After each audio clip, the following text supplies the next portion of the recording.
Oke, halo selamat pagi, siang, sore, dan malam. Nah, untuk tema kali ini adalah tips bagaimana cara memilih kios ikan hias usaha kecil dan menengah bertahan menghadapi krisis senyap 2026. Jadi diprediksi nanti di tahun 2026 itu akan mengalami krisis senyap. Krisis senyap itu maksudnya adalah daya belinya itu bukan turun secara langsung, tetapi turunnya itu secara berlahan.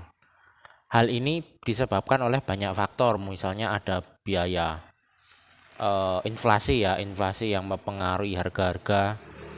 Mungkin nanti ada misalnya pajak-pajak mulai naik. Kemudian misalnya kalau kita jualan online itu kan mulai muncul biaya admin ini itu mulai naik, otomatis itu kan akan menggerus ekonomi pelaku usaha ya. Dan juga pembeli juga, karena pasti akan berpengaruh sekali terhadap mereka. Jadi pasti nanti daya belinya akan turun berlahan-lahan. Nah, hal ini akan menyebabkan juga nanti usaha hobi seperti ikan hias ini pasti akan mengalami penurunan ya. Kalau kita tidak bisa memakai atau membuat suatu strategi untuk bertahan, itu pasti akan bangkrut. Seperti dulu setelah era Cana berakhir itu kan banyak yang gulung tikar ya. Nah, karena mereka hanya memikirkan saat itu saja, bukan saat yang akan terjadi di masa depan. Jadi hanya memikirkan saat ini gampang cari uang, akhirnya lupa untuk menyiapkan strategi di masa depan. Padahal namanya usaha itu kan tidak selamanya abadi ya. Pasti akan ada suatu saat itu kalau tidak bisa ditangani, kalau atau kita tidak bisa menangani dengan hati-hati, dengan strategi yang jitu, itu pasti akan tumbang. Banyak faktor, contohnya misalnya Tupperware kan, Tupperware itu kan sangat berjaya sekali ya. Nah, akhirnya tumbang juga. Karena memang namanya plastik itu banyak sekali duplikatnya ya, bisa bisa ditiru. Apalagi ada China yang bisa memproduksi atau mereplika barang atau menciptakan banyak sekali barang tiruan. Nah, untuk ikan hias ini tentunya ini adalah usaha yang sangat rawan tumbangnya ya, karena kan namanya juga kebutuhan hobi. Ketika daya beli menurun, pasti orang akan lebih memprioritaskan kebutuhan pokok ya. Kebutuhan pokok itu ya kebutuhan yang untuk perut mereka, misalnya untuk makan. Nah, itu juga nanti akan dialami oleh si pelaku ikan hias juga. Nanti juga akan mengalami seperti itu juga. Jadi lebih fokus ke kebutuhan perutnya. Jadi yang pertama yang harus dilakukan itu adalah biasanya kita harus melakukan efisiensi ya. Efisiensi itu maksudnya misalnya yang tadinya jualan itu di ruko, sewa ruko yang mahal, itu coba pindah aja ke tempat rumah sendiri aja, misalnya di garasi atau di teras atau di halaman, karena itu lebih mengirit biaya operasional. Nah, bagaimana kalau rumahnya di pelosok-pelosok? Nah, sekarang bisa dicari dengan Google Map ya, tidak masalah. Jadi, sesulit apapun atau sepelosok apapun rumah, asal dia itu masih bisa dicari dengan Google Map, itu pasti akan dicari oleh pelanggan. Kemudian misalnya kita ingin nambah stok ya, nambah stok rak, misalnya rak atau akuarium. Nah, coba mencari akuarium atau rak yang second aja, yang bekas-bekas, karena itu juga lebih murah. Jadi efisiensi dalam hal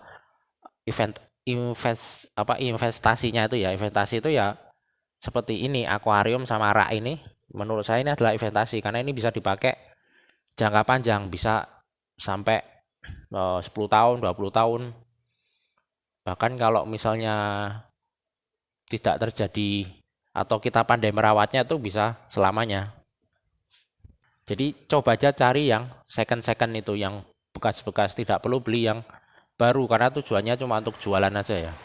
Kemudian nanti kalau misalnya akuariumnya kurang atau banyak keraknya ya bisa dibersihkan pakai misalnya pakai odol atau pakai kerak pembersih kerak, atau misalnya nanti misalnya ini karatan, ini kan rak-raknya karatan bisa dicat ulang. Jadi sebisa mungkin melakukan efisiensi.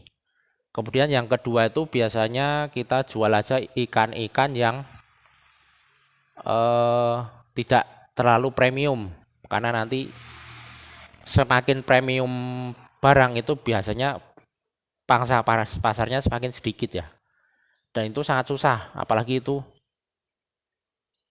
pasar hobi ya. Kecuali kok kalau kita sudah punya nama atau sudah punya komunitas yang kuat, nah itu tidak apa-apa. Tetapi sebagai misalnya UMKM yang usahanya mikro atau kecil, itu sebaiknya kita stok ikan sesuai kemampuan. Misalnya stok ikan-ikan yang harganya terjangkau dan banyak pencarinya. Kemudian ikan-ikan yang bisa dirawat dengan mudah ya, dengan tanpa peralatan filtrasi yang susah, yang mahal maksudnya. Itu bisa dicari sendiri ya, misalnya nanti dicari di chat GPT, ikan apa yang tanpa perawatan, tanpa perlu aerator gitu, atau tanpa perlu filter, itu banyak. Tinggal kita survei aja, misalnya kita ke pasar ikan, nah kita cek pelanggan-pelanggan di situ kan, atau pembeli-pembeli di situ, mereka belinya tuh ikan apa ikan yang paling banyak dibeli maksudnya, karena tiap daerah itu beda-beda. Jadi kalau saya sebutkan di sini itu mungkin berbeda dengan yang ada di tempat lain, karena tiap orang beda beda beda selera. Misalnya kalau di sini ya, contoh misalnya di sini suka ikan yang warnanya merah-merah misalnya. Tapi mungkin di tempat lain mungkin tidak terlalu suka dengan ikan yang warnanya merah. Jadi kalau misalnya di sini itu suka ikan yang warnanya merah atau mencolok, nah kita coba stok ikan yang mayoritas itu warnanya merah. Jadi ikuti selera pasar aja. Nah, kemudian itu belilah atau stoklah dengan barang atau ikan yang biasa di repeat order. Jadi repeat order itu maksudnya ikan itu sering cepat mati, tetapi orang tetap akan beli karena butuh ikan tersebut. Contohnya misalnya kayak keong ya. Keong itu kan biasanya air payo ya, jadi tidak bisa dikembangbiakkan di air tawar, otomatis dia akan kalau memang sudah waktunya meninggo, dia akan meninggo. Namun orang pasti akan tetap beli keong tersebut karena itu kan kebutuhan pokok untuk membersihkan akuarium ya. Jadi pasti akan perlu. Jadi itu bisa di stok. Misalnya kalau kita fokusnya jualan ikan aquascape, kebutuhan aquascape. Jadi stok-stok kayak keong itu, karena itu memang nanti pasti akan dibeli. Atau misalnya ikan-ikan kayak gupi itu kan, nah itu kan gampang, cupang bukan gupi ya, cupang itu kan gampang meninggal. Misalnya usianya kan paling sampai mentok itu paling 1 tahun lebih lah, 1,5 tahun itu paling sudah meninggal. Tapi kan orang pasti akan ada orang yang menggembari itu pasti akan membeli lagi. Jadi itu bisa di stok-stok gitu. Jadi si stok dengan ikan yang sering di repeat order, jadi dibeli berulang-ulang, itu biasanya banyak faktor. Misalnya karena ikannya gampang mati, tapi kita tetap membutuhkannya. Nah, misalnya seperti keong tadi kan, keong itu kan karena dia itu air payo, dia tidak bisa beranak pinak. Nah, otomatis dalam beberapa bulan pasti dia akan meninggal. Nah, tetapi orang kan tetap butuh itu, butuh untuk membersihkan akuarium. Nah, pasti akan beli keong tersebut. Nah, kemudian kita jangan beli ikan-ikan yang stok ikan-ikan yang terlalu mahal tersebut, karena yang penting itu menurut saya itu untuk jualan itu adalah cepat muternya, bukan gengsinya, bukan isi stok ikan mahal-mahal tapi tidak laku kan malah pusing. Mending isi stok ikan yang cepat muternya. Jadi bukan gengsi yang di pikiran, tetapi bagaimana caranya cepat muter aja. Jadi uangnya itu bisa nanti diputar, diisi stok baru lagi. Kemudian kita juga kalau bisa atau punya keahlian, itu kita juga buka jasa. Misalnya jasa servis akuarium, misalnya ada yang akuarium rusak atau pecah. Nah, kita buka aja jasa untuk mereparasi akuarium atau mereparasi rak, misalnya rak akuarium dan sebagainya, mereparasi filter dan sebagainya. Karena dalam krisis senyap itu, orang itu lebih suka merenovasi daripada bukan merenovasi apa tuh, memperbaiki daripada membeli. Karena kan mungkin harganya lebih mahal ya kalau membeli. Jadi mereka lebih banyak merenovasi, misalnya memperbaiki, maksudnya memperbaiki HP daripada membeli HP misalnya. Nah, sama juga nanti juga akuarium, kalau kita punya keahlian untuk memperbaiki, misalnya memperbaiki akuarium, nah kita buka saja jasa, misalnya jasa memperbaiki akuarium, itu pasti nanti akan ada yang tertarik untuk memakai jasa kita. Karena memang krisis senyap itu kan konon katanya itu kan apa-apa naik berlahan ya, misalnya tarif listrik naik, harga beras naik berlahan, ini itu semuanya naik berlahan. Nah, otomatis kan orang mulai mengencangkan ikat pinggang. Jadi mereka mulai memakai barang-barang lama.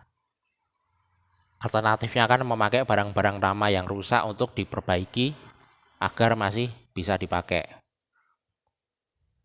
Yang terakhir itu kalau menurut saya itu jangan ikut-ikutan tren ya. Misalnya ada tren ikan ini terus kita stok. Itu alasannya apa? Karena alasannya tuh biasanya harganya masih di luar akal sehat. Contohnya ikan glowfish lah. Glowfish kan sempat mahal ya. Per biji sempat 50.000 kalau tidak salah. Itu sempat ada yang nawari ke kios saya, tapi saya tolak. Alasannya ya tidak masuk akal karena ikan kayak gini pasti gampang, dalam hitungan bulan pasti akan turun harganya, karena ikan kayak gitu kan mudah diternak ya. Kayak ikan blue polar dulu kan harganya 50.000 kan. Sekarang cuma 5.000. Dulu kan ikan baru kan, ikan baru masuk dari Taiwan katanya kan, dari Taiwan. Sebenarnya itu kan cuma ikan konflik siklit yang direkayasa genetik bentuknya menjadi balon ya, dinamakan blue polar. Ini juga saya pikir ini paling tidak lama ini pasti akan turun. Jadi sebaiknya jangan ikuti tren tersebut karena pasti nanti akan kerepotan kitanya. Kerepotannya dalam hal apa? Nah, dalam halnya nanti kalau dalam beberapa bulan harganya turun, nah kita akan mengalami kerugian. Misalnya kita beli harganya, misalnya ini ikan ini per ekor harganya saya beli grosir ya, misalnya 50.000. Nah, dalam hitungan bulan, misalnya 2 bulan, 3 bulan kemudian sudah jatuh harga grosirnya cuma tinggal 10.000. Padahal ikannya belum laku-laku, masih numpuk di sini karena mahal kan, karena saking mahalnya akhirnya tidak laku-laku. Nah, akhirnya kita bingung mau dijual harga berapa. Kalau kita jual harga 50.000 tidak ada yang beli. Kalau kita harganya kita jual 20.000 rugi kan. Nah, akhirnya pasti nanti akan dijual murah biar cepat apa ya, dijual rugi maksudnya, biar barangnya cepat keluar. Karena daripada mati meninggal di akuarium kan. Nah, lebih baik keluar. Nah, itulah menurut saya itu salah satu strategi ya untuk menghadapi krisis senyap ya, karena memang beritanya itu ekonominya itu nggak ada yang baik ya. Krisis senyap lah, krisis inilah, krisis ini kan ya nggak tahu ini faktor apa yang menyebabkan ada krisis bencana juga kan. Jadi sebaiknya kita harus berjaga-jaga akan hal itu. Jadi siapkan langkah untuk ke depan. Jadi strategi untuk bertahan ke depan. Namun Kalau misalnya tidak krisis ya malah bagus kan, berarti kita bisa mempunyai banyak langkah untuk mengembangkan bisnis ikan hias ya. Jadi intinya untuk saat ini tuh jangan gengsi ya, jangan terlalu gengsi mengisi ikan stok-stok ikan-ikan yang mahal ikan ini itu, tapi nanti malah susah lakunya. Jadi sebaiknya isi stok yang cepat muter ya. Lebih baik ikannya cepat muter daripada nanti kita isi ikan yang mahal-mahal tetapi malah tidak muter-muter. Jadi itu hanya menceritakan pengalaman berbagi pengalaman aja, berbagi berbagi pengalaman apa yang saya lakukan sebagai pemilik kios usaha ikan hias, khususnya yang mikro dan menengah ya. Untuk yang kelas atas ya tentunya tidak masalah karena uangnya tidak terbatas ya. Tapi untuk yang kelas mikro seperti saya ini atau yang kelas menengah itu harus menggunakan banyak akal untuk tetap survive bahkan nanti usahanya menjadi besar ya. Oke, sampai di sini saja untuk sharing pengalaman hari ini. Selamat pagi, siang, sore, dan malam.